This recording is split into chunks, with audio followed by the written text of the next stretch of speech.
Hello, how are you? Amanda, Seint artist. We're gonna do our makeup with the basics. I'm gonna use a 3D brush and I have the basic setup right here. I don't have a lot of time. I gotta get started on dinner, but I got just the 4 basics. Your main highlight, brightening, contour, and blush. This is a bold brush and I have discoloration that likes to pull through. I might have to grab Demi for this guy, but I'm gonna try something new when you don't wanna add more than you need. So we'll see. We're just gonna see what happens. So the first thing I'm gonna do on my 3D brush, I like this brush, it's a good mid-coverage, one and done brush, is I'm gonna go into my main highlight. I'm gonna tap in, always tap, and I'm going to apply this to the lower portion of my face. You don't need a lot when you're using Seint makeup. With Seint, it's 80% pigmentation, and so it's very thin amount. Think of what you typically put on with traditional makeup, which is 18%, and you're gonna cut it by more than half. So what you typically apply to your face is gonna be far less when you're using Seint. There's 2 ways you're gonna go. When you first apply the makeup, you're gonna be used to your traditional makeup, and when you're putting it on, you're gonna be used to how much you used to have. And then it's gonna look cakey and greasy because you've put too much on. I put too much on for a good week before I was like, maybe I could just tone this down a little bit. And then it was money. It was great. I loved the makeup, but it took some time. Put the work in. It's worth it. You have 30 days to play with this. Put the work in. I have oily skin, and a lot of people worry that creams don't work with oily skin. Not true whatsoever. I do have a Thank Me Later setting spray that's great for oily skin. You can prep with it, put it on. This little bugger just does not, it doesn't want to stay covered. So when you're doing that, you don't need to put the makeup all over your face like traditional makeup. I don't need to have it all here and just dead my face out. And when I say dead my face out, you take all the structure, all the life out of your face and you turn it to this shade that you hope was right, but nobody specifically matched you. So it's tricky. I'm gonna go into my contour next. And so when you're putting this on, you're either gonna put too much on, or because I've said this, you're not gonna put enough on. So I have my contour now, and I'm just gonna go across my forehead here, focusing big circles on the outsides and then bridging together at the top mid. And these are all foundational coverage. All foundational coverage, so that's why you can do this in essentially one I'm saying beautiful and glorious together, one glorious layer of makeup. So you get the dimension and you get the life in your skin. When you're using this makeup, because you're using so little, the natural dewiness and texture, part of the texture and the glow of natural skin is its texture that creates those flecks that make you dewy, that give you that glow. And that's why Seint is so good, because it goes on so thin. It's like a second skin. So when I'm piling it on, when I'm putting it on my cheeks, I do go a little heavier. I do like a bolder cheek. I stay above my natural shadow and hug the bottom of that cheekbone. And again, I'm always pressing. I'm never wiping through my creams. You'll grab too much and it'll go on unevenly. It will also look cakey and accentuate things. That's why you're looking for the next best foundation. If you're still looking for the next best foundation, try Seint. I stopped because the longevity of this makeup on my skin changed for me. I got all day use out of it. It wasn't cracking, it wasn't settling, it wasn't looking chalky and separating. I was having such a struggle with my makeup, especially around my nose area. It just absolutely killed me. And so when I was using this makeup, I just noticed at the end of the day, everything was great. And I felt so good at the end of the day, and I wasn't worried about if I ran into somebody on my way home, how my makeup still looked. I would always have to wash my face off and reapply it if I was doing anything after work. But I love the way this contour just covers everything and gives life. On my nose, I always just bridge across. I focus it where I want it mainly and bridge it across and draw a line, and it makes it straight. I have a bumpy nose and it's really, really hard to contour. And I always chisel out the back of my jaw right there. This is just such a nice, natural look.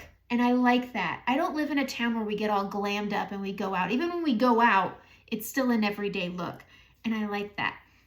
I'm going to use the pointy end and we're going to go into our under eyes. One of the biggest questions I get is, will it cover like shape tape? it's going to cover better than Shape Tape because it's not going to get crepey. It's not going to crease. Even if you use the creaseless, it still looks crepey and it looks caked, and you still have to set it with powder to get it to stay. This, you don't need to do that. And just look at the life it just puts under my eyes. And I haven't even done blush, but look at how bright this eye is compared to this eye. I have less on than Tarte Shape Tape. I can never say that. I've never been able to say that. Okay, going up. I always start under the trough and up and then over. But I mean, when you're gooping on your Shape Tape, it's a lot heavier and a lot thicker, which is what causes the crepiness. This is a soft tissue area between your orbital bone and your eyeball. It's really just a hammock of skin. It is. And so it can easily look crepey and textured when it's not, and it's just because there's no structure under it. So using less gives you more. But look at this. It's just this beautiful, nice, natural. This is a structured face. This has natural reflecting light. I'm going to grab a little bit of brightening right here. We're going to add some, all the brightening highlight is a brightener. It's supposed to be lighter than your actual skin tone. Look at what this is doing. It's supposed to be a couple shades lighter than your skin tone so that it can mimic reflecting light that you naturally get when you're in front of a window, when you're standing out in the sun. You can accentuate your Cupid's bow with it. It's so pretty. Look at that. It's so pretty. Put a little reflected light right here. Boom. So it's nice and dimensional, and it accentuates all the natural things. We have the shadowing. We got the shadowing. We got the shadowing, and it's just evened out the skin tone, but kept the structure there. It's so good. I'm going to go into Dahlia. Now, I have discoloration that I always worry that this will pull out. So I'm going to try something a little different. I haven't done it before. So if you're watching this, it turned out great.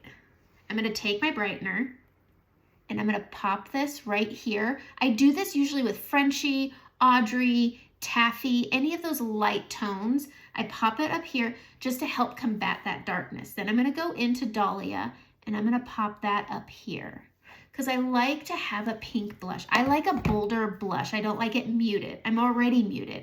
I want to put a little life on my skin. So I'm going to take the short end, and I'm going to see if this works. So we're going to push into Dahlia, liven up the cheek, smile so I can see where my apples are. I'm maturing. We're bringing it down. I love this contour also. Oh, that's pretty. I like the way it just mutes it. Oh, that's very good. Okay, we're going to punch it up. Don't worry. I'm still who I am. And I'm going to just tap in. So what I'm doing is I'm tapping into the pink first because I want it more bold up here. And then I bring it down onto that Versailles brightening I'm wearing. And that's going to lighten the pink so it's not so bold. And it's also, Versailles has a pink undertone, so it still works with it, but it's not going to pull my blush through. I'm going to punch it up. We're going to tap some on, and I still want to punch it up back here, just above that contour. Olive is a really pretty, if you have a medium to light skin tone, olive is a really beautiful contour because there is a touch of warmth. It's still quite cool toned, but if you're not going to be adding bronzer to your collection yet, olive is a really great option for your contour. Indigo, if you have a medium to darker skin tone, is also really good for the same reason. There is a touch of warmth in it, and if you're not going to use a bronzer, it is a great option for contour because it's cool, but it also has that warm element to it that's so pretty. Look at that. 4 colors, and this is what I look like. That's good stuff. That is good stuff. If you ever feel like you're a little warmer than your neck, which happens to me all the time, I'm going to grab my brightening highlight Versailles, and I'm going to go right here on my jaw. We're going to grab it, and we're just going to go right here, and we're going to lighten, and this will bridge. So I still have my main highlight right here, and I'm just lightening this up, and I could even take what's left on the brush and just chisel out. Oh, look at that. Chisel out my contour. And it just bridges everything together a lot better. You can see this is quite warm. I'm lighter. Here it blends a little better, and this is so nicely chiseled. So again, just put some on the pointy end, go up. I had that contour. We're going just above the contour, so it's right here on this part of my face. We're just gonna lighten it up, and we're gonna blend it in, tap it with the big end, and this is bridging my neck to my face. Typically what's left, I'm just gonna use to chisel out.